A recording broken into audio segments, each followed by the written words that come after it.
তাহলে আজকে আমরা যে অঙ্কটা করবো সেটা হচ্ছে এটা অঙ্ক। তাহলে দেখো কি বলেছে, 3 এর মাথায় x-2 প্লাস 3 এর মাথায় x সমান সমান হচ্ছে 7290, তাই তো? এবার আমরা কি জানি, এটাকে আমরা কি লিখতে পারি?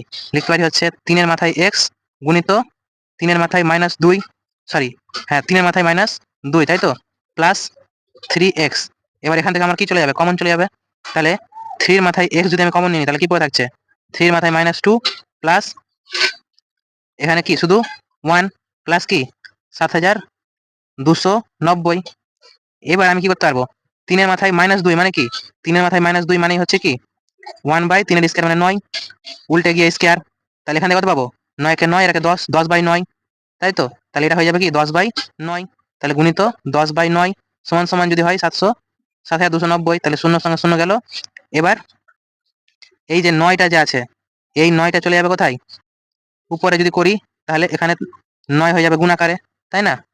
এবার আমরা জানি এদিকে কি থাকছে, 3-এর মাথায় x, এদিকে হয়ে যাচ্ছে 729 মানে হচ্ছে 27-এর স্কয়ার, তার মানে 3-এর মাথায় কত, 3-এর মাথায় হচ্ছে 4 গুণিত এখানে 9 মানে কি 3-এর মাথায় 2, তাই তো?